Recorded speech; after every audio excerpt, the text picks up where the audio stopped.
is Ritika Bose, your host, joining in for today's live session on rare diseases, its challenges and solutions, and how we can help people in India suffering from rare diseases, how to spread awareness and how to know more. Today we have with us Dr. Himani Pandey, lab head, Redcliffe Labs, and we have with us Ayushi. She is the genetic counselor and has helped a lot of parents, has helped a lot of families understand about rare diseases and has helped them with solutions. We'll understand more from them. और आप सब हमारे साथ जुड़े रहिए, हम और भी जानेंगे कहा जाता है रेयर डिजीजेस। ये एक्चुअली इतना रेयर डिजीज हम बोलते हैं, बट ये इतना रेयर है नहीं। अक्सर लोग इन्हें अनदेखा कर देते हैं, लोगों को पता नहीं होता है। काफी लोग जानकारी इसके बारे में नहीं रखते हैं और ये जानकारी मतलब हमारे पास इसकी जानकारी होना बहुत ज्यादा जरूरी है। तो इसीलिए आज हम वेलकम करते हैं डॉक्टर हिमानी पांडे एंड आयुषी को, ताकि वो हमें एनलाइटन कर पाए इसके बारे में और हम और भी जान पाए। Thank you so much doctor Himani and Ayushi for joining अस। तो आज हम आपसे जानते हैं डॉक्टर हिमानी, तो ये रेयर डिजीज, अगर हम बोले रेयर डिजीज, तो ये रेयर डिजीज है क्या? Rare disease are actually not very rare. These are very common disorders. ठीक है, present in every human individual. So rare disease are actually rare disease with its own unique symptoms. Like बहुत ही unique symptoms होते हैं. Usually clinicians जो देखते हैं, doctors जो देखते हैं, common illness देखते हैं, like cold, fever, like diabetes and some heart condition. But when they come across patients with the strong symptoms that don't fit any common disease, so these could be a sign of the rare conditions. Okay, so like I want to talk about like how recognize doctors these rare genetic disease and why early diagnosis is so important. So आपने देखा होगा कि some diseases are present with words, like जिसको हम congenital भी बोलते हैं. Even symptoms appear later, like baby born with unusual facial features, extra fingers or weak muscles. So this might be a rare genetic conditions. And parents also notice करते हैं कि बच्चा slow walk कर रहा है, उसको स्पीच डिले हो रहा है, वो ढंग से बात नहीं कर पा रहा है, उसको लर्निंग में प्रॉब्लम आ रही है, तो ये भी एक रेयर जेनेटिक कंडीशन हो सकती है. Also family history is important. Suppose multiple affected family members अगर हैं विद मिस्टीरियस इलनेस और लाइक मिसकैरेजेस, डिसेबिलिटीज, और ये भी एक साइन और सिम्टम्स है कि एक रेयर कंडीशन हो सकता है और ये आपका फैमिली में हो रहा है. तो रेयर वही होता है कि जो कॉमन लोगों में नहीं होता है, इंडिविजुअली अफेक्ट करता है पर्सन को, जो इनका इंसिडेंटल बहुत कम होता है, जिसको हम प्रिवलेंस बोलते हैं, बहुत कम होता है. So these are the rare disease. और अगर मैं आपको एक एग्जांपल दूं, सपोज किसी का हीमोग्लोबिन कम आ रहा है और वो बार बार उसको एनीमिया हो रहा है, तो ये भी एक साइन और सिम्टम्स है कि उसको एक जेनेटिक प्रॉब्लम हो सकता है, जिसको हम थैलेसीमिया बोलते हैं या सिकल सेल एनीमिया बोलते हैं. तो these are the rare diseases. आपने बहुत अच्छी तरह से बताया कि क्या है रेयर डिजीज. हम आयुषी के पॉइंट ऑफ व्यू से जानना चाहेंगे, एज ए जेनेटिक काउंसलर, आपके लिए रेयर डिजीजेस क्या है और आपको क्या लगता है कि मतलब लोगों में इसके बारे में जानकारी होना कितना जरूरी है? ओके, सो रेयर डिजीज एक मेडिकल कंडीशन है. अगर मैं आपको एग्जांपल्स के थ्रू समझाती हूँ, सो अगर एक स्टेडियम में 200 पीपल है and like cold cough is a common sign and symptoms, अगर उनमें से किसी एक को चलने फिरने में प्रॉब्लम हो रही है, या उनका ग्रोथ रिटार्डेशन है, या मेंटली रिटार्डेड है, या उनको सीजर्स आ रहे हैं, so this could be a rare condition. So दो ये मिनिमल आप बोल सकते हो कि 200 या 2000 पीपल में किसी एक को हो रहा है, बट उसका इम्पैक्ट उस पर्टिकुलर इंडिविजुअल या उसकी फैमिली में बहुत ज्यादा होता है. सो अगर आप डेली लाइफ से अगर आप रिलेट करते हैं, सो अगर आपने मूवीज देखी होंगी जैसे पा हो गई, सो उसमें एक प्रोजेरिया को उनने जेनेटिक डिसऑर्डर को उनने लीड किया है, अमिताभ बच्चन ने. सो इन दैट कंडीशन, जैसे कि हमारा टाइम लैप्स वीडियो होता है, सेम वैसे ही उसमें एज बहुत जल्दी ग्रो कर रही होती है. उसमें आपका सेकेंड एग्जाम्पल आप ले सकते हो, अगर बर्फी देखी होगी तो उसमें आपने autistic child plus deaf and dumb आपने देखा होगा, but they are living a healthy life. Okay, so there are multiple videos which shows कि जेनेटिक डिसऑर्डर्स के साथ भी आप अपना लाइफ प्लान कर सकते हैं. There are treatment and management options. So yes, rare disease are not very rare and yes. तो लाइक जैसे आपने भी मूवीज के एग्जांपल्स दिए कि rare diseases are actually not very rare. हमने इन मूवीज को देखी जरूर होगी बट कभी कभी हम रिलेट ही नहीं कर पाते. हम पता है वो बच्चा ना ऐसे दिख रहा था, वो ना ऐसे बोल रहा था, बस हमारी वहीं तक ही खत्म हो जाती है. हम जानने की कोशिश नहीं करते कि क्यों, किस लिए, क्या है ये वजह. तो ये जानकारी आई थिंक हमारी ऑडियंस में होना बहुत ज्यादा जरूरी है. लोगों को पता होना कि अगर हमने किसी चीज में, मूवी में कुछ देखा हो तो उसे रिकलेक्ट करना, उसे समझना, ये चीजें शायद हम एज अ सोसाइटी हम ट्राई कर रहे हैं. हमारे जो एंटरटेनमेंट इंडस्ट्री भी है उन्होंने इन टॉपिक्स को उठाया होगा ताकि लोगों तक ये जानकारी पहुंच सके. I think that's something really good the society and obviously Redcliffe, we as Redcliffe Labs and Redcliffeans are trying to do, it is help people understand about rare disease. तो डॉक्टर हिमानी, तो अगर हम बात करें किसी को रेयर डिजीज है, आपके पास तो कितने सारे केसेस आते हैं जो अब आपके पास आ रहे हैं, तो उन्होंने आपको जरूर बताया होगा कि उन्होंने अपने अर्ली लाइक एजेस में या जब स्टार्ट हुई होगी उनको, तो उन्होंने कुछ सिम्टम्स नोटिस किए होंगे. ये कौन से ऐसे सिम्टम्स होते हैं जिन्हें देख के हमें पता लग सकता है कि हाँ कुछ तो गड़बड़ है एंड इट्स टाइम कि हम टेस्टिंग कराएं या कंसल्टेशन करें? जो यूजुअली जो पर्सन रूटीन टेस्ट कराते हैं और रूटीन में उनको अबनॉर्मल फाइंडिंग मिलता है, लाइक अगर उनको ब्लड शुगर लेवल उनका हाई आ रहा है विदाउट एनी डायबिटीज, ठीक है, MRI करा रहे हैं, उनको डिजीनेस हो रहा है, उनको चक्कर आ रहे हैं और वो MRI करा रहे हैं और उनको फाइंडिंग मिल रहा है कि there is some deposition of the calcium, ठीक है. तो दीज आर वेरी अनयूजुअल, कि नॉर्मली ये होता नहीं है. तो ये साइन है कि आपको एक रेयर जेनेटिक कंडीशन हो सकता है और इस तरह के साइन हम अटेक्सिया में देख सकते हैं. दूसरा जो देखता है कि बहुत ही डार्क कलर का यूरिन आ रहा है और सडनली हमको एकदम से पेन हो गया है. लेट ऑनसेट की मैं बात कर रही हूँ, ये 20s में यूजुअली होता है. पेट में एकदम से दर्द हो गया, स्टमक पेन हो गया और आपको एकदम से डार्क कलर का यूरिन आने लग गया, तो it could be a chance कि कुछ आपको रेयर ब्लड डिसऑर्डर्स हो सकता है. बिकॉज इट्स नॉर्मल नहीं है कि आपका ब्लड में एकदम से डार्क यूरिन और ब्लड वाला यूरिन आ जाए.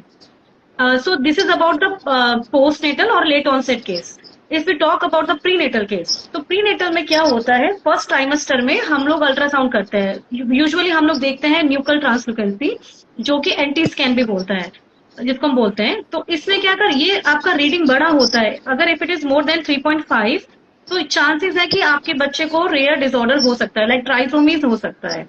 सेकेंडली हम सेकेंड ट्राइमेस्टर में भी हम अनॉमली स्कैन करते हैं और हम अगर कुछ फाइंड आउट कर रहे हैं कि स्ट्रक्चरल अबनॉर्मलिटी अगर हमें दिख रहा है तो उसको हमें लाइटली नहीं लेना चाहिए, हमें कंसल्ट करना चाहिए. और ये अर्ली जो साइन सिम्टम्स हमें दिख रहे हैं उसको इग्नोर ना करके हमें अपना जेनेटिक टेस्टिंग कराना चाहिए.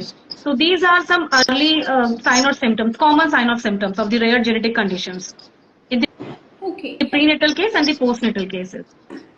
तो मैम, जैसे कि कोई अगर प्रेग्नेंट लेडी आपके पास आती है तो आप ऐसे कौन से टेस्ट में बोलते हो करने के लिए, या क्या उन्हें देख के आपके पास बहुत आए होंगे ऐसे केसेस, अगर आज आप हमें एक ऐसे किसी की स्टोरी सुना सको एंड बता सको 2-4 केसेस अगर आपने जो डील की हो, अगर वो हमें बता सको, that would be really helpful. हमारे पास एक केस आया था प्री टेस्ट काउंसलिंग के लिए. कपल्स को मल्टीपल मिसकैरेजेस हो रहे थे, स्पॉन्टेनियस अबॉर्शन हो रहे थे और उनको जब 4th अबॉर्शन हुआ उनका, तो वो हमारे पास काउंसलिंग के लिए आए. तो हमने उनको, आयुषी ने उनको सजेस्ट किया कि आप फीटल मेडिसिन डॉक्टर के पास जाइए. और जब हमने उनका कैरोटाइपिंग किया तो उसमें हमें बहुत ही अनयूजुअल से फाइंडिंग मिला, like husband is responsible for the balance translocation. जो कि क्या होता है कि आपके क्रोमोसोम्स तो हैं बट वो बैलेंस ट्रांसलोकेट हुए हैं, लाइक 3 का 4 में आ गया, 4 का 3 में चले गया, तो बैलेंस ट्रांसलोकेट हुए. बट उसमें हस्बैंड में कोई साइन और सिम्टम्स नहीं रहा, he is living his normal life. Same ऐसी वाइफ में हमें इन्वर्जन मिला क्रोमोसोम 19 और 18 का, तो वाइफ को भी कोई साइन और सिम्टम्स नहीं थे. बट जब भी वो बच्चा ट्राई कर रहे थे, उनको बेबी हो रहे थे, तो फीटस के डेवलपमेंटल ग्रोथ में इशू आ रहा था बिकॉज ऑफ, क्योंकि दोनों का म्यूटेशन कॉम्बिनेशन होके फीटस में आया और उसमें फिर उसको प्रॉब्लम आया, तो वो फीटस ग्रो नहीं किया जिसकी वजह से उनको मल्टीपल अबॉर्शन हुए. फिर हमने उनकी काउंसलिंग किया, उनको फर्दर टेस्ट सजेस्ट किए. सेकेंडली एक केस था, एक बेबी है 4 ईयर का, तो वो उसको खेलना पसंद है, use to love play cricket, और उसको जब वो गिरता है तो उसको ब्लीडिंग होती है बट वो स्टॉप नहीं होती. जैसे यूजुअली हम लोग का टाइमलेस ब्लड क्लॉट हो जाता है, उसको नहीं हो रही थी. जब वो डॉक्टर के पास गया, doctor suggest some genetic test and we have done MLPA and we found that we got a variant in haemophilia A. ठीक है, उसको हीमोफीलिया डायग्नोस हुआ। फिर डॉक्टर ने उसका ट्रीटमेंट स्टार्ट किया कि उसको एंटीकोगुलेंट टेबलेट्स दिया और ऐसे उसका ट्रीटमेंट स्टार्ट किया। ऐसे बहुत से केस है रोतिका, लाइक हमारे पास लेट ऑनसेट में भी केस आते हैं, 40 प्लस में लोगों के हैंड शेक होते हैं, उनको डिजीनेस होता है, चक्कर आते हैं, तो हम जब एक्सोम करते हैं हमें पता चलता है उनको पार्किंसंस है, फूलने की बीमारी है, तो हमें पता चलता है अल्जाइमर है। तो ऐसे बहुत सारे केस हमारे पास न्यूरोलॉजिकल, हिमेटोलॉजिकल, कार्डियोलॉजिकल, तो बहुत सारे टेस्ट हम लोग देखते हैं अपनी लैब में।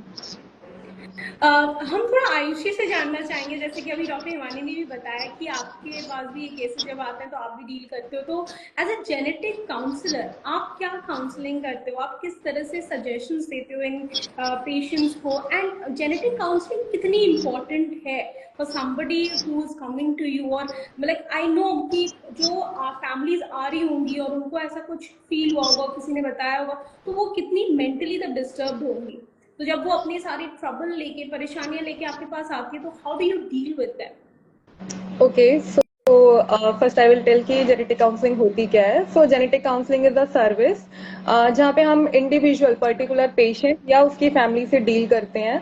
सो एवरी इंफॉर्मेशन इज कॉन्फिडेंशियल। और okay, so the genetic counselling का फर्स्ट हम स्टार्ट करते हैं लाइक 3 जनरेशन पेडिग्री से, लाइक आपके ग्रैंड पेरेंट्स में, आपके पेरेंट्स में और आप में क्या इश्यूज हैं, और अगर कोई इश्यूज नहीं है तो आप में कैसे आई है। So the whole genetic is like whole genetics in a layman language is explained to the patient and the families, and based upon उनके साइंस एंड सिम्टम्स, उनके कंसर्न्स, हम उनको जेनेटिक टेस्ट एडवाइस करते हैं। सो फॉर एग्जांपल, अगर मैं आपको recently एक केस था जहाँ पे 4 इयर्स मेल बॉय आया था जो कि चलने फिरने में, जंप करने में, सीढ़ियां चढ़ने में उसको इश्यूज आ रहे थे। उनका लैब इन्वेस्टिगेशन कराया गया तो सीपी के लेवल्स बहुत ज्यादा बढ़ा हुआ था। सो बेस्ड अपॉन उसका मेडिकल हिस्ट्री एंड उसके signs and symptoms, we advise for MLPA। So MLPA is a genetic testing जिसके थ्रू हम डिटेक्ट करते हैं कि लार्ज डिलीशन एंड डुप्लीकेशन अगर हमारे जीन्स में हुआ है या नहीं हुआ है, हमारे टारगेट जीन्स में। सो उसमें हमें डिलीशन मिला हुआ था। डिलीशन मीन्स अगर आपका नॉर्मल ह्यूमन बॉडी कोड करता है 1 2 3 4 के लिए कि ये आपके नॉर्मल ह्यूमन बॉडी मसल्स के डेवलपमेंट में हेल्प करेगा, but there is a deletion in 2 and 3। So 1 और 4 अब आपका हो गया, यहाँ पे 2 और 3 का डिलीशन हो गया। ओके, सो वहां पे डिलीशन हुआ जिसके कारण कि वो प्रोटीन का फॉर्मेशन नहीं हुआ और उसको ये सारे साइंस एंड सिम्टम्स डेवलप हो रहे थे। So we explain to the patient कि आपके जीन्स में ये हमें चेंजेस मिला है, and based upon these changes आगे जाके हो सकता है कि ये व्हील चेयर बाउंडेड हो जाए, बट इसका ऐसा कोई ट्रीटमेंट नहीं है, बट वी कैन मैनेजमेंट। सो उनका जो प्रोग्रेशन है, उस डिजीज का जो प्रोग्रेशन है, we can control with the help of symptomatic treatments. So yes, so like मैंने आपको ये भी पूछा था कि लाइक ऑब्वियसली आपने जिस तरह से बताया भी केसेस वगैरह में, ये भी मैं जानना चाहूंगी कि जैसे जो फैमिलीज आती इतनी परेशान होके वो आती हैं, तो फिर आप क्या करते हो, कैसे उनको समझाते हो, हम किस तरह से उन्हें वो इमोशनल सपोर्ट देते हैं ताकि वो इस डिफिकल्ट फेज में अपने आप को संभाले, अपने अपने अपनी बॉडी का ख्याल रखें? Yes, like as a genetic counsellor हम इमोशनल एंड साइकोलॉजिकल सपोर्ट दोनों ही करते हैं पेशेंट को, and yes, everything is kept confidential कि उनके क्या कंसर्न्स हैं। यस, इंडिया में सोशल स्टिग्मा बहुत है कि लोग क्या कहेंगे। ओके, सो वो सारी चीजें हम हमारे मेरे और मेरे पेशेंट्स तक ही रहती है, एंड बेस्ड अपॉन उनके कंसर्न्स उनको ऑन द स्पॉट हम जितना सपोर्ट हो सकता है हमारी तरफ से वी डू। तो अभी आपसे हम जानना चाहेंगे कि कोई एक ऐसे पेशेंट आए हैं और फिर आपने उन्हें गाइड किया, उन्हें समझाया, जिनका रिजल्ट पॉजिटिव हुआ, कोई एक कहानी अगर आप हमारे साथ शेयर कर सकें। ओके, सो ओके, अगेन मैं आपको एक एग्जांपल देती हूँ। लाइक 15 इयर्स की फीमेल थी जिसको खेलना कूदना, like she was an athletic, तो उसको खेलना कूदना बहुत पसंद था, बट उसके हिप्स मसल हो गए, उसके आपके लोअर बॉडी लेग्स के मसल्स हो गए, तो इन सारे मसल्स में उसको बहुत वीकनेस फील होता था। जिम जाती थी उसको बहुत वीकनेस फील होता था कि सारे नॉर्मल लोग जिस स्पीड में कर लेते हैं वो उसमें क्यों नहीं कर पाती है। So she came to me for a pre test counselling. Then based upon indications हमने होल एक्सोम सीक्वेंसिंग उसको एडवाइस किया. And whole exome sequencing is a test जहाँ पे हम छोटा भी डिलीशन, अगर थोड़ा सा भी चेंजेस हमारे डीएनए में आ रहा है तो हम उसको डिटेक्ट कर लेते हैं. तो उसमें हमें पता चला कि लिम्ब गर्डल मस्कुलर डिस्ट्रॉफी है उसको. तो लिम्ब गर्डल मस्कुलर डिस्ट्रॉफी में क्या होता है कि लाइक ग्रेजुअली उसका प्रोग्रेशन बढ़ता जाता है. सो लाइक वो परेशान हो गए कि अभी तो मैं 15 इयर्स की हूँ, मुझे आगे जाके like I want to go into like athletes, तो उसमें मैं क्या कर सकती हूँ. सो उसको हमने physiotherapy, yes physiotherapy is there. So with the help of physiotherapy and certain medical like symptomatic treatment options, with the help of referring clinician, हमने उनको एडवाइस किया. तो लाइक उसका प्रोग्रेशन कम किया गया, but we have explain that कि आपको ये आगे जाके बढ़ भी सकता है और नहीं भी बढ़ सकता है. सो आपको दोनों के लिए प्रिपेयर रहना है. एंड अगर कोई साइन या सिम्टम्स डेवलप हो रहा है तो आप उसको इग्नोर मत करिए कि नहीं ये तो यूजुअल है, ठीक है 2-3 दिन का है, फिर उसके बाद ये नॉर्मली ठीक हो जाएगा. बट ऐसा नहीं होता है. आप उस चीज को ध्यान रखिए, आप आगे फॉलो अप ले सकते हैं. सो इन दिस सिचुएशन उनकी फैमिली लाइक जो गर्ल थी उसकी मदर एंड फादर प्लस उसको खुद को हमने लाइक इमोशनल सपोर्ट दिया. सेकेंडली उनकी फैमिली में जो वो सिबलिंग्स थे, एक सिस्टर एंड उसका एक भाई. सो वी एडवाइज कि आप इनको भी टेस्ट करवा लीजिए. हो सकता है इनमें नहीं बट इनके नेक्स्ट जनरेशन में ये पास डाउन हो सकता है. So yes, genetic testing help them to prevent this disorder by like inheriting to another generation. हम थोड़ा जानेंगे अब जेनेटिक टेस्टिंग के बारे में, जैसे आपने अभी बताया आयुषी. तो डॉक्टर हिमानी, जो ये जेनेटिक टेस्टिंग आयुषी ने बताया है, ये जो जेनेटिक टेस्टिंग बोल रहे हैं, आपने भी मेंशन किया था पार्किंसन डिजीज, आपने भी मेंशन किया था अबाउट लाइक थैलेसीमिया. तो ये जो जेनेटिक टेस्टिंग करने से क्या हमें पता चल सकता है कि क्या हमें मतलब वो रिस्क है in advance? So genetic testing actually play a very crucial role to diagnose a disease. Like there are multiple genetic tests, single gene disorder की single gene sequencing. तो आपने जैसे बोला कि थैलेसीमिया के लिए only one gene is responsible, that is HBV. तो if doctor is suspect कि लाइक इस पर्सन को थैलेसीमिया है तो वो HBV जीन सिक्वेंसिंग का टेस्ट कर सकता है और उससे हमें पता चल सकता है कि या वो कैरियर है थैलेसीमिया के लिए या फिर वो अफेक्टेड है. ऐसे ही बहुत सारे टेस्ट हैं like gene panel. Gene panel क्या होता है कि जैसे मैंने बताया थैलेसीमिया के लिए एक ही जीन है, सपोज एपिलेप्सी है किसी को, तो जीन पैनल क्या होता है कि where multiple genes are responsible only for one disease. तो एपिलेप्सी के लिए there are more than 500 genes are responsible. तो उसके लिए हमें जीन पैनल करना होता है. सेम ऐसे ही ब्रेस्ट कैंसर, जहाँ आपको लगता है कि फैमिली हिस्ट्री है और ब्रेस्ट कैंसर के लिए 2-3 जीन रिस्पॉन्सिबल हैं, तो उसके लिए हमें जीन पैनल करना चाहिए to detect a positive mutation.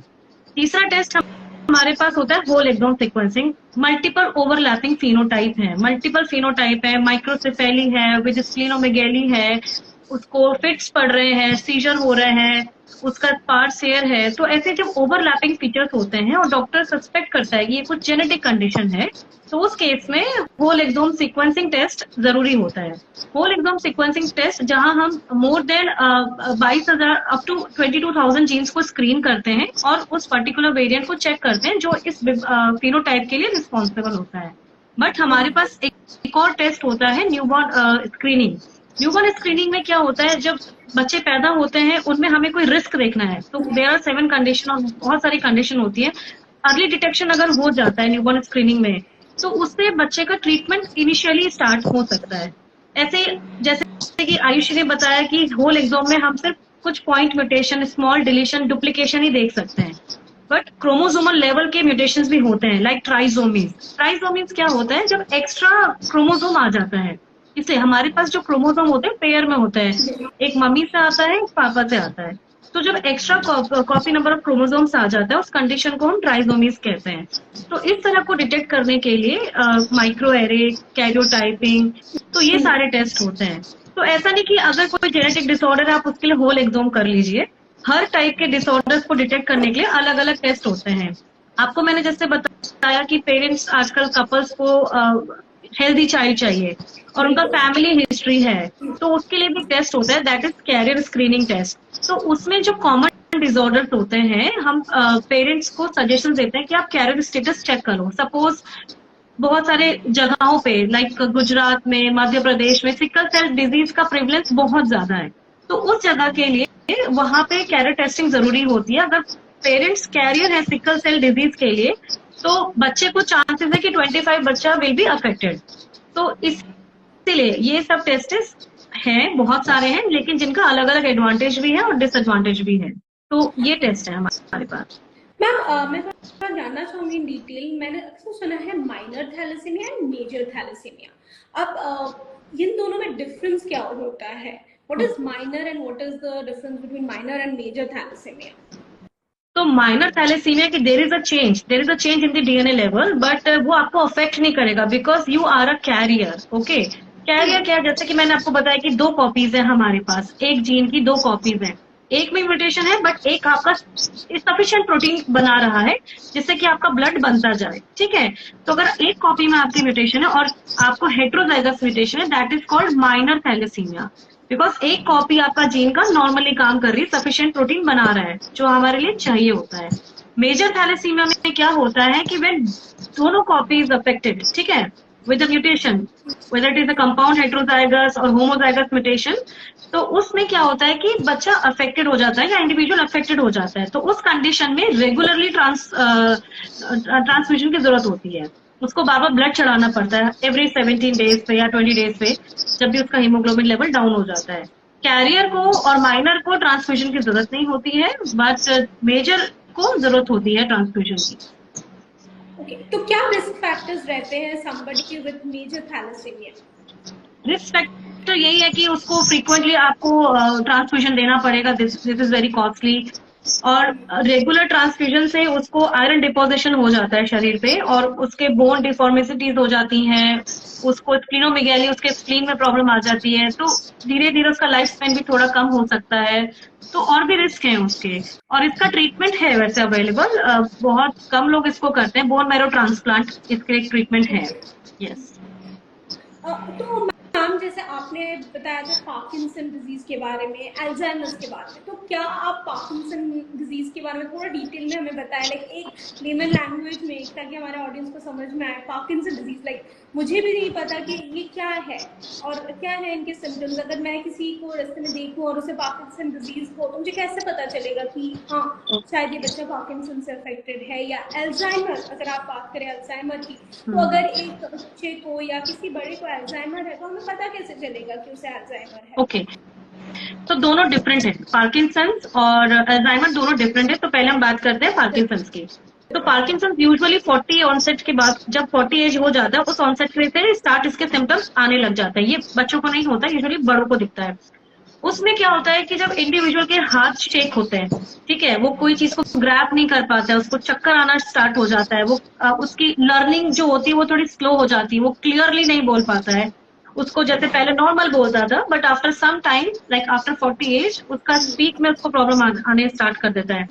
फिर डॉक्टर्स को सजेशन देते हैं कि लाइक नॉर्मल ब्लड टेस्ट करो या MRI करो, क्योंकि सब कुछ ब्रेन से कनेक्टेड है। अब अगर कोई चीज ग्रैप कर रहे हैं तो हमारा ब्रेन सिग्नल देता है कि आप उसको ग्रैप करो, बट आप उसको ग्रैप नहीं कर पा रहे हो, आपको कुछ मसल्स में कुछ इश्यू आ रहा है, there is some problem with the brain. तो उसमें क्या होता है कि श्रिंक होने लग जाता है, जो हमारा सेरेब्रल होता है, हमारा पार्किंसन में वो श्रिंक होने लग जाता है। तो जब MRI शो करता है कि आपका सेरेब्रल श्रिंक हो रहा है, तो उस कंडीशन में जेनेटिक टेस्टिंग होती है। तो उसके लिए बहुत सारे जीन्स रिस्पॉन्सिबल है, वो AD फॉर्म में भी हो सकता है, AR फॉर्म में भी हो सकता है, that is autosomal recessive and autosomal dominant, late onset, early onset पे डिपेंड कैटेगरीज हमने बनाई है। तो उसमें क्या होता है कि जब पर्सन को जब म्यूटेशन मिलता है, तब उसका फिर सेशन स्टार्ट होता है कि हमें मसल्स को स्ट्रॉन्ग करना है ताकि वो ढंग से चीजें ग्रैब करे, उसका स्पीच प्रॉपरली आ जाए। तो ये सारी चीजें फिर उसके टेस्ट के बाद वो अपना सेशन स्टार्ट करता है। तो बच्चों को नहीं होता, ये अक्सर डिपेंड्स, मैंने बोला इट्स डिपेंड, क्योंकि ये लेट ऑनसेट भी है, अर्ली ऑनसेट भी है, लेकिन ज्यादातर ये लेट ऑनसेट होता है। आफ्टर 40 इसके सिम्टम्स, साइन और सिम्टम्स दिखते हैं। तो देयर इज अ माइनर, मतलब कुछ है केसेस जो अर्ली ऑनसेट में होता है, but that is very rare. And Alzheimer के बारे में बता रहे थे। अल्जाइमर में यूजुअली आपने देखा होगा कि जो ओल्ड एज के लोग होते हैं वो चीजें भूलने लग जाते हैं, ठीक है, और फ्रिक्वेंटली उनको मतलब अभी 5 सेकंड पहले हमने क्या किया या हमने क्या करा, तो वो सब सिम्टम्स पार्किंसंस के स्टार्ट होते हैं। जरूरी नहीं कि वो पार्किंसंस ही हो, क्योंकि बहुत सारे डिसऑर्डर्स भी ऐसे होते हैं। तो आपसे जानते कि कोई अगर कपल आती है या कोई फैमिली आता है आपके पास जिनको थैलेसीमिया है, तो आप किस तरह से उन्हें गाइड करते हो, या क्या आपने किस तरह से उन्हें हेल्प किया हुआ है? ओके, सो अगर किसी को थैलीसीमिया है, थैलीसीमिया इन द सेंस उसके ब्लड लेवल्स अगर आप देखेंगे, सीबीसी रिपोर्ट देखेंगे, एकदम बेसिक टेस्टिंग है, उसमें अगर हमें कुछ कम दिख रहा है, आपका हीमोग्लोबिन लेवल कम दिख रहा है, so further testing is HPLC, जो कि हम एक सस्पिशन देता है कि यस आपको सिकल सेल लाइक हीमोग्लोबिनोपैथी है या नहीं है। ओके, बेस्ड अपॉन दैट अगर किसी भी हमें कपल में कॉमन दिख रहा है कि दोनों में ही हमें सेम चीजें दिख रही हैं, दिख रहे हैं, तो based upon HBB gene sequence. HBB एक है जो कि कोड करती है हमारे ब्लड को बनाने के लिए, लाइक हमारे जो हमारा हेमेटोलॉजिकल है उसके लिए होती है वो specially. And based upon that sequencing report हमें कंफर्मेशन हो जाता है कि एक्चुअली में ये जो लेवल्स कम हो रहे हैं वो उस जीन में चेंजेस की वजह से हो रहे हैं, या नेचुरली उसने फूड इंटेक, उसका डाइटरी इंटेक या उसने फिजिकल एक्सरसाइज वगैरह नहीं की है, उसकी वजह से हो रहा है। So based upon the HBB gene sequencing report हम लाइक फर्दर ऑप्शंस देते हैं कि yes you can plan the pregnancy और you can not plan pregnancy. And अगर वो प्लान कर चुके हैं प्रेगनेंसी, तो बच्चे के जो आसपास पानी होता है, एमनियोटिक फ्लूइड बोलते हैं जिसको, so with the help of amniocentesis, amniocentesis is a procedure जिसमें हम एमनियोटिक फ्लूइड निकालते हैं एंड सेम वेरिएंट को हम टेस्ट करते हैं, सेम जीन को। सेम जीन में क्या होता है कि अगर आप अपने स्टेट या अगर आप अपनी सिटी को अगर आप जूम इन करेंगे तो आपको एक प्रॉपर लोकेशन होता है, राइट?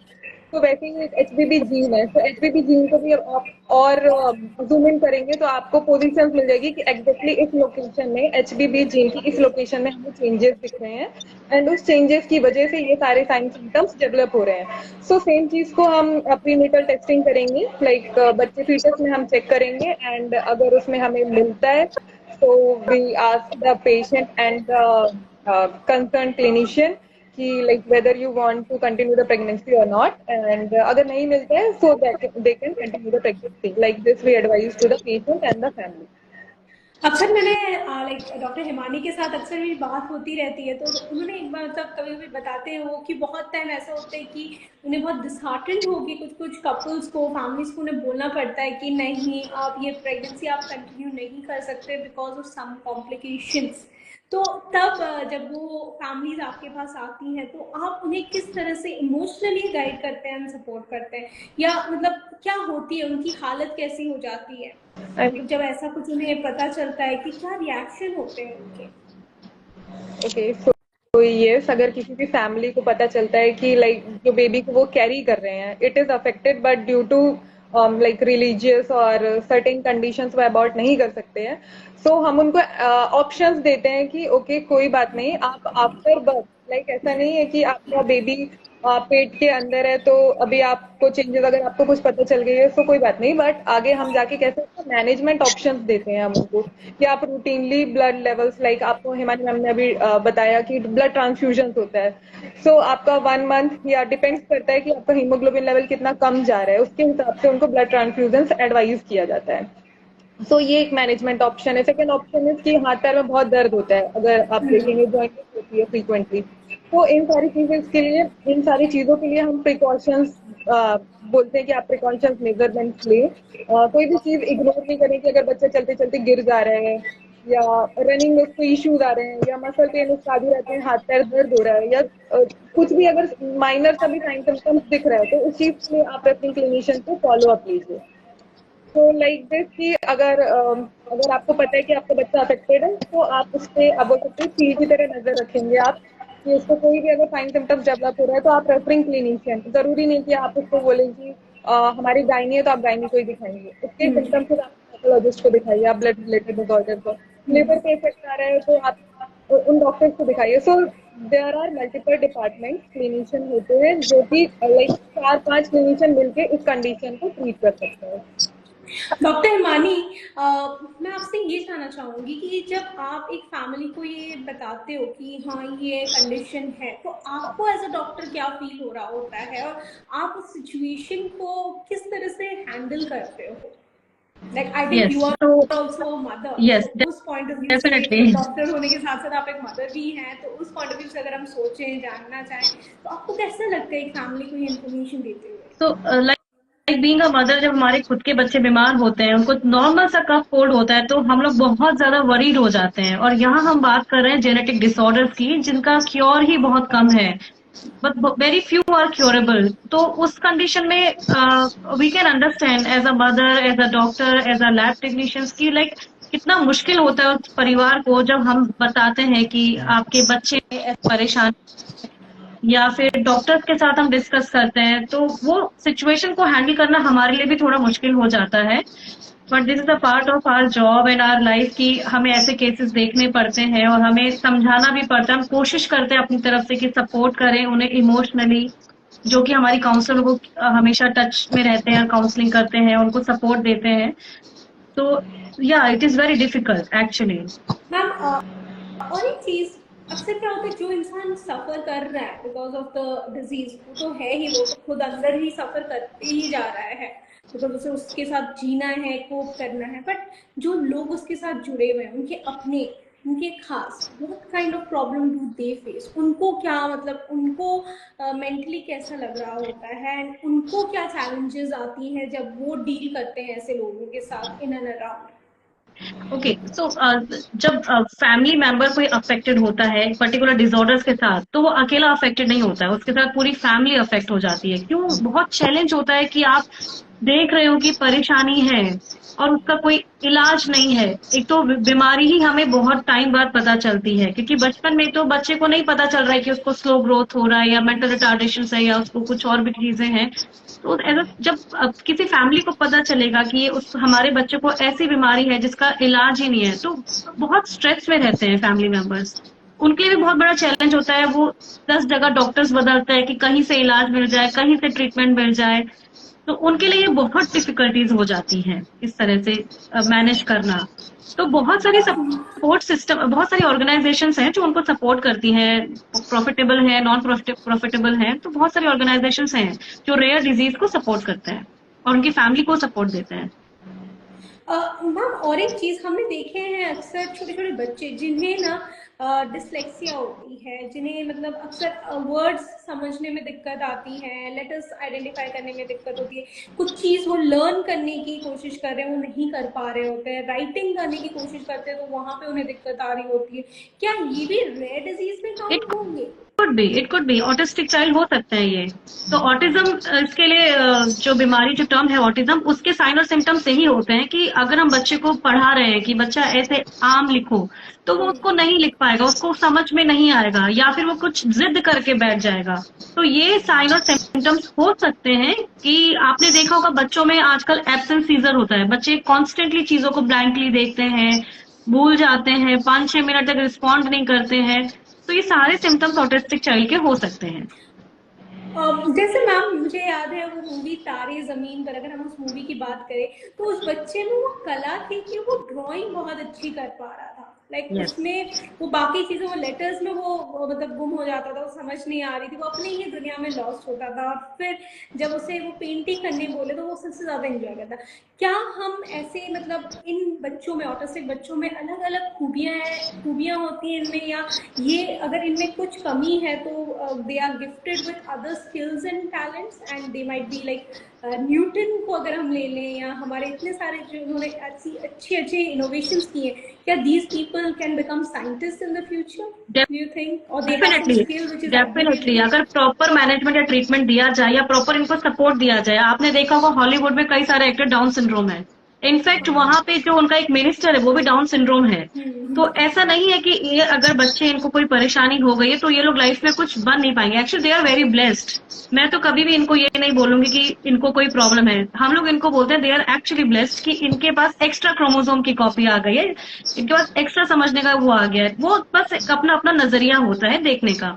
यूएस में बहुत सारी ऑर्गेनाइजेशन है जो ऐसे बच्चों को सपोर्ट करती है। In fact when we were in SGPGI, तो हमने डाउन सिंड्रोम डे सेलिब्रेट करते थे। हम फैमिलीज को बुलाते थे, अफेक्टेड फैमिली मेंबर्स को बुलाते थे और उनको बहुत ज्यादा मतलब हम लोग प्रैक्टिस करवाते थे, आर्ट करवाते थे, डांस करवाते थे, तो बहुत इंजॉय करते थे। और मैंने देखा कि वो बच्चे कितना इंजॉय करते थे परफॉर्मेंस को, ड्राइंग को। तो इन बच्चों को अगर प्रॉपर मैनेजमेंट दिया जाए तो ये लोग बहुत अच्छा कर सकते हैं अपनी लाइफ में। और मैम लाइक जैसे आपने भी डाउन सिंड्रोम बताया, डाउन सिंड्रोम में अगर किसी को डाउन सिंड्रोम है तो कैसे पता चलेगा कि उस इंसान को डाउन सिंड्रोम है? फेशियल फीचर्स आपको दिख जाएंगे, उसमें डाउन स्लैंटिंग आईज होता है और उसके फेशियल डिस्मॉर्फिज्म आपको दिख जाएगा। और इनफैक्ट मैंने जैसे बताया था पहले भी कि अगर आप फर्स्ट ट्राइमेस्टर या सेकेंड ट्राइमेस्टर में अल्ट्रासाउंड कर रहे हैं, उसमें भी कुछ कुछ हमारी रीडिंग्स होती है जिससे हमें पता चल सकता है कि बच्चे को, फीटस को डाउन सिंड्रोम हो सकता है या नहीं। एंटी स्कैन अगर आप देखेंगे या कुछ अबनॉर्मल फीचर्स देखेंगे, क्लेफ्ट पैलेट देखेंगे, क्लब फीट देखेंगे, तो उन सब चीजों से पता चल सकता है कि बच्चे को आगे जाके डाउन सिंड्रोम होगा कि नहीं होगा। तो बेसिकली यूजुअली इनके जो फेशियल होते हैं वो थोड़ा सिमिलर दिखते हैं, तो फेस से आप पता चल सकता है कि हाँ बच्चे को डाउन सिंड्रोम है या नहीं है। आयुषी, यहाँ मैं आपसे जानना चाहूंगी कि जैसे पेरेंट्स आते हैं, ऐसे फैमिलीज आती हैं, तो ये जब आपके साथ कुछ कुछ चीजें शेयर करती हैं, तो वो प्रिवेसी आप किस तरह से उसको, मतलब अगर क्या कोई लीगल है, जो लीगल नॉर्म्स हैं जिनके थ्रू आप बाइंडेड हो कि इनको इस तरह से ये प्रिवेसी हमें इस तरह से मेंटेन करनी है? कोई जेनेटिक टेस्टिंग हुआ तो क्या कोई मतलब प्रोसेस है? गवर्नमेंट ने कुछ रूल्स बनाए हुए हैं जिससे कि doctors and genetic counsellors bound है? आई मीन एज सच कोई भी गवर्नमेंट की तरफ से पॉलिसी नहीं है जिसकी वजह से हम बाउंड है, बट ये पेशेंट अगर चाह रहा है कि अगर मैं उनकी काउंसलिंग नोट उनको दे रही हूँ, प्री टेस्ट सेशन दे रही हूँ या पोस्ट टेस्ट सेशन दे रही हूँ, और अगर वो चाहते हैं कि उनकी ये इन्फॉर्मेशन लीक ना हो, तो वो नहीं होती है। इवन टू लाइक उनके स्पाउस, अगर हस्बैंड चाहते हैं कि उनकी वाइफ को पता नहीं चले तो वो वैसा भी रहता है। So the conversation and the result will be between us only. And like जैसे कि मैंने बोला कि अभी हमारे इंडिया में बहुत है कि अगर जैसे आपने भी क्वेश्चन किया कि फैमिली नहीं चाहती है कि अबॉर्ट करें, राइट, एंड फैमिली नहीं चाहती कि आप किसी भी टेस्टिंग करें, कि आप टेस्टिंग करेंगे तो आपको इस बीमारी का पता चल जाएगा एंड फिर आप उस बीमारी को लेके आप लाइक पूरे टाइम आप उसी में बिजी रहेंगे, आप अपना फर्दर काम नहीं कर पाएंगे। तो इस सिचुएशन में प्राइवेसी मेंटेन रहती है between the patient and me.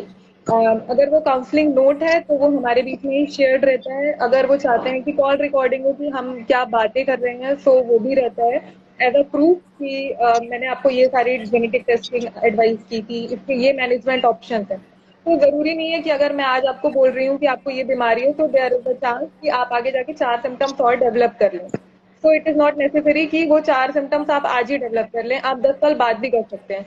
तो उस चीज का रिकॉर्ड होता है कि यस आपको ये बताया गया था कि आपको ये हो भी सकती है, नहीं भी हो सकती है, बट आप उसका फॉलो अप लेते रहेंगे क्लिनिशियंस के साथ। तो ऐसा कोई गवर्नमेंट की पॉलिसी नहीं है अभी तक। I think Redcliffe labs ensures कि हमारे पास जो भी पेशेंट का जो भी डेटा हो हम उसे बिल्कुल भी मतलब प्राइवेसी के साथ रखें, कोई भी ब्रीच ना हो। एंड हमारी जो डेटा है पेशेंट्स के हमारे लिए वो बहुत ज़्यादा इंपॉर्टेंट है। एंड हम इंश्योर करते हैं पेशेंट्स को एंड इंश्योर भी करते हैं कि वो डेटा हमारे साथ सेफ है। मतलब जो डीलिंग्स होती हैं उनमें आप इंश्योर करते हो कि किसी और को उसके बारे में नहीं पता चले, आपके बीच में और पेशेंट के बीच में ही रहे। तो मैम ये मैं डॉक्टर हिमानी से जानना चाहूंगी किस तरह से एज रेडक्लिफ लैब्स हम किस तरह से पेशेंट्स को सपोर्ट करते हैं, किस क्या क्या टेस्ट में उन्हें गाइड करते हैं एंड ऑल्सो मेंटली इमोशनली क्या सपोर्ट हम लैंड करते हैं एज ऑर्गेनाइजेशन? ओके, सो सबसे पहले हम लोग प्री टेस्ट और पोस्ट टेस्ट काउंसलिंग देते हैं। सपोज सिम्टम्स हैं उनको कुछ जो उनको समझ में नहीं आ रहा है कि उनको किस डॉक्टर के पास जाना है या क्या है, उनको आई रिलेटेड डिसऑर्डर्स है तो हम लोग उनको गाइड करते हैं कि ये अच्छे hospital based on their locality हम उनको बताते हैं ये हॉस्पिटल्स आपके अच्छे हैं, आप वहां पे उनको चले जाइए। और रेडक्लिफ लैब की बात करें तो we have everything basic to advance, हमारे पास बेसिक सारे टेस्ट भी हैं, एडवांस भी हैं, तो हम उन्हें गाइड कर सकते हैं कि आप यहाँ से ये करा लीजिए, ये करा लीजिए। उसके बाद जो भी उनकी फाइंडिंग आती है हम उनकी पोस्ट टेस्ट काउंसलिंग करते हैं। और जैसा कि आयुष ने बताया कि प्राइवेसी तो उनकी मेंटेन रहती ही है हमारे पास, तो हम उनको करते हैं कि अपना बेस्ट डायग्नोस्टिक उनको रिजल्ट दें सो दैट कि उनके आने वाली जनरेशन के उनके लिए फायदा हो जाए। नो मैम और भी यहाँ पे अभी काफ़ी हमारे साथ ऑडियंस भी जुड़ी है, तो डियर ऑडियंस, जिसको भी कोई भी क्वेश्चन है आप प्लीज़ डालिए, हमें बताइए। आपसे कुछ सवाल लेना चाहेंगे, और तब तक हम जानना चाहेंगे डॉक्टर हिमानी से थोड़े और केसेस के बारे में जो रेडक्लिफ लैब में आई हैं और उन्होंने डील किया हो। तो किस तरह से आपने डील किया, थोड़े वो केसेस हमें आप बताइए, कोई कहानी आप हमें, एक स्पेशल कहानी जो आपके दिल के बहुत खास है, तो प्लीज़ वो हमारे साथ शेयर कीजिए। ओके, तो एक बहुत ही हमारे लिए इमोशनल केस था जो आयुषी और मैं हैंडल कर रहे थे। उस फैमिली में बैक टू बैक 4 बच्चे की डेथ हो गई थी। मतलब कोई 1 महीने में, कोई 1 साल में, कोई 3 साल में। जब mother was pregnant 5th time जब वो प्रेग्नेंट थी, तो उसका हमने एमनियोटिक फ्लूइड पे टेस्ट किया था, और उसमें again we got very rare disorders जो कि बच्चे को अफेक्ट कर सकते थे। तो वो केस हम लोगों का काफी डिस्कशन में चला था डॉक्टर्स के साथ कि बच्चे को बहुत ही न्यूरोलॉजिकल प्रॉब्लम है, कार्डियोलॉजिकल प्रॉब्लम आ सकते हैं बच्चे को। तो वो हमें बहुत ही ज्यादा हर्ट कर देता है कि ऑलरेडी इतना बैड हिस्ट्री है, इतना बैड फैमिली हिस्ट्री है, और उसके बाद भी जब हमारे पास वो आए, टेस्टिंग के लिए आए, हमने उनको देखा और उनका एक्सोम सीक्वेंसिंग वगैरह किया, और हमें भी वेरिएंट्स मिले, मल्टीपल वेरिएंट्स मिले। तो इस तरह के केसेस थोड़ा सा हमें डिसहार्टन कर देते हैं। और कुछ हमारे पास अच्छा आता है कि suppose previous child is affected with some other disorders, हमारे पास वही डिसऑर्डर्स के लिए चेक करने आते हैं और हम देखते हैं कि वाह अब तो बच्चा नॉर्मल है इसके लिए, तो इट कैन सर्वाइव। तो बड़ा खुशी मिलता है कि हाँ इस बच्चे को ये जेनेटिक प्रॉब्लम नहीं है जो कि उसके फैमिली में चली आ रही है। ब्रेस्ट कैंसर के बहुत सारे केस होते हैं। Breast cancer is autosomal dominant disorder. उसमें क्या होता है कि 50% चांसेस होते हैं फैमिली को अफेक्टेड होने के, नेक्स्ट जनरेशन को अफेक्टेड होने के लिए। हम स्क्रीनिंग एडवाइस करते हैं कि अगर आपके घर में कोई अफेक्टेड फैमिली मेंबर है तो स्क्रीनिंग करिए। जब नेगेटिव रिजल्ट्स आते हैं तो बहुत खुशी मिलती है, बट जब पॉजिटिव आते हैं तो फिर हम काउंसिल करते हैं और उनको ट्रीटमेंट ऑप्शंस बताते हैं, किस किस डॉक्टर के पास जाना चाहिए उनको, ये हम लोग गाइड करते हैं। तो आयुषी, जब आप इनफैक्ट क्वेश्चन आप दोनों के लिए है, जब ऐसी कोई सक्सेस रेट होती है, सक्सेस केस होती है, तो as a lab, okay, as a family, Redcliffe family, क्योंकि जो हमारे साथ पेशेंट जुड़ते हैं वो हमारी फैमिली ही हो जाते हैं, तो how do we celebrate that as a happy day for us? How do we as a organisation celebrate it? Okay, so celebration means हम उनको ये एश्योर दे देते हैं कि अब आप जो इतना बर्डन लेके चले आ रहे थे कि आपको होगा नहीं होगा, होगा नहीं होगा, जो डाइसी सिचुएशन थी, तो उस सिचुएशन को हम नलीफाई कर देते हैं कि नहीं, आपको अभी तो नहीं है। लाइक अगर आप ब्रेस्ट कैंसर की बात करते हैं या किसी भी कंडीशंस की बात करते हैं तो आपको ये इश्यू नहीं है। बट हम उनको ये चीज भी बोलते हैं कि बहुत सारी चीजें जेनेटिकली नहीं होती है, एनवायरमेंटल फैक्टर भी रिस्पॉन्सिबल होता है। सो अगर हम डिसऑर्डर्स की बात करें तो 70 to 80% जेनेटिक होता है एंड 20 to 30% हम एनवायरमेंटल फैक्टर बोलते हैं। सो एनवायरमेंटल फैक्टर मीन्स आपने कुछ मेडिकेशंस लिए, उसकी वजह से आपको साइड इफेक्ट हुआ है, आप किसी कंपनीज में काम कर रहे हैं जहाँ पे आपको किसी केमिकल का एक्सपोजर हो रहा है, आप सोशल हैबिट्स है आपकी, सो ये सारी चीजें आपके एनवायरमेंटल फैक्टर में आती हैं। सो अगर जेनेटिकली आप हेल्दी हैं so you should be aware कि आप एनवायरमेंटल फैक्टर्स के एक्सपोजर पे मत जाइए to live a healthy life. Dear audience, जो भी हमारे साथ जुड़े हुए हैं, अगर आपके कुछ सवाल हैं, आप कुछ जानना चाहते हैं, आप कमेंट सेक्शन में डालिए, हम एक आध क्वेश्चंस लेंगे, प्लीज आप डालिए। हम देख रहे हैं बहुत सारे लोग हमारे साथ जुड़े हुए हैं, तो अगर कोई भी क्वेश्चन है आपका तो आप प्लीज कमेंट सेक्शन में डालिए and we be happy to take those up. और जैसे अभी हमने अक्सर देखा पोल्यूशन लेवल्स बढ़ रही है, एनवायरमेंटल फैक्टर्स बहुत चेंज हो रहे हैं, क्लाइमेटिक कंडीशंस, क्या इनके कारण से भी हमें जेनेटिक डिसऑर्डर्स हो सकते हैं?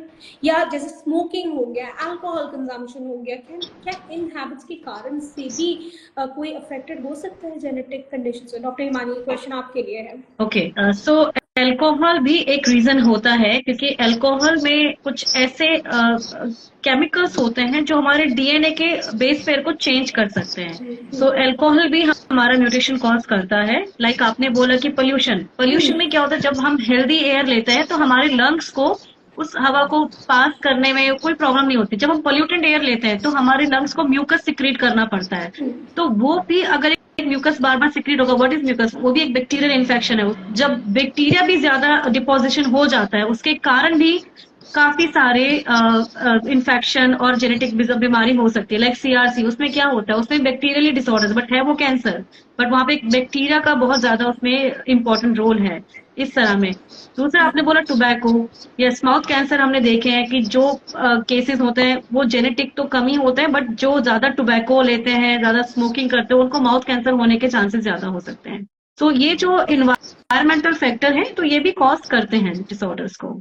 तो हमें हेल्दी रहना होता है, हमें लिमिट में हर चीज करना चाहिए to stay a healthy life. बिल्कुल, एक्चुअली ये सेशन बहुत ही अच्छा रहा, बहुत ही इंसाइटफुल रहा। काफ़ी कुछ चीज़ें जो हमें शायद नहीं पता थी, हमें आज डॉक्टर हिमानी एंड आयुषी के थ्रू पता चली। एंड आप दोनों के एक्सपीरियंसेस, आपने जिस तरह से केसेस डील किए हैं, वो भी बहुत इंटरेस्टिंग रहे हैं। एंड हम किस एज अ लैब किस तरह से लोगों को सपोर्ट कर रहे हैं, ये भी हमें आज इस सेशन में जानने को मिला।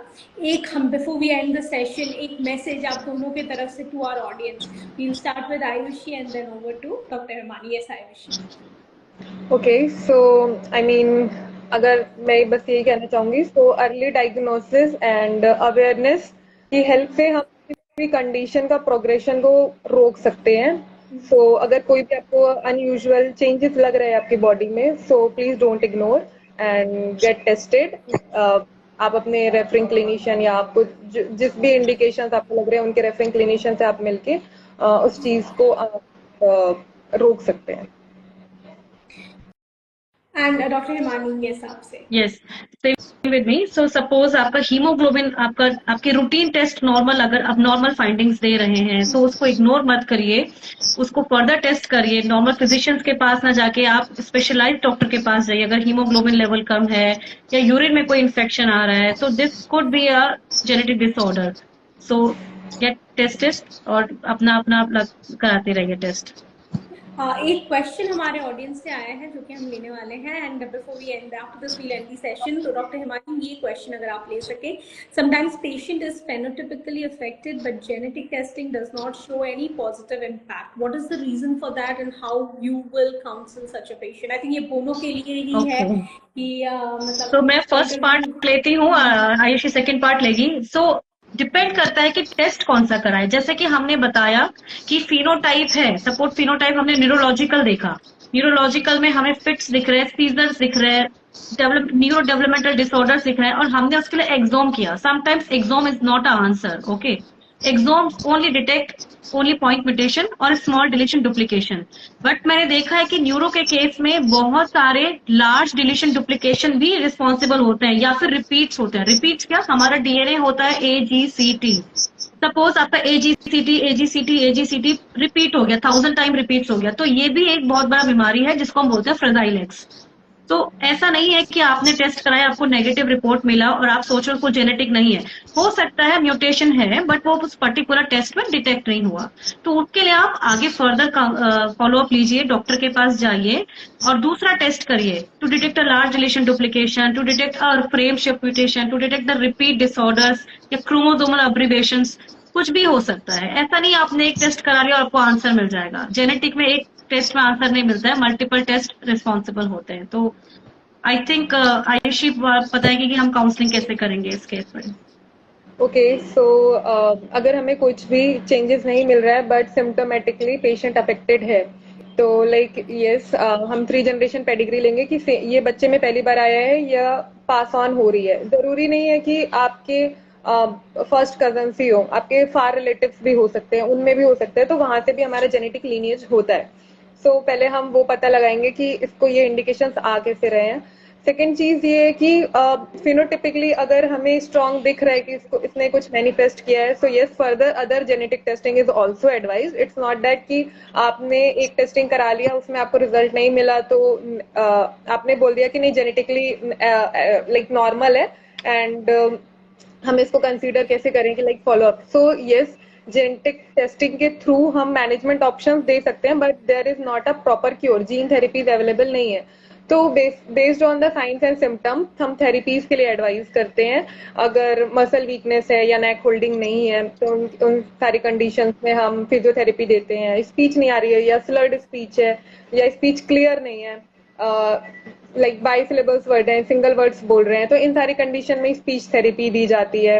अगर कॉग्निटिव एबल नहीं है, अगर लाइक मैं जो पकड़ना चाहती हूँ वो मैं पकड़ नहीं पा रही हूँ, या लाइक मैं बहुत हाइपर हूँ, इन सारी कंडीशंस में हम ऑक्यूपेशनल थेरेपीज देते हैं. So we send the patient to therapies. अगर जेनेटिक टेस्टिंग नहीं भी मिल रही है, लाइक रिजल्ट हमें नहीं भी मिल रहे हैं, तब उन सिचुएशंस में भी हम उनको थेरेपीज के लिए एडवाइस करते हैं.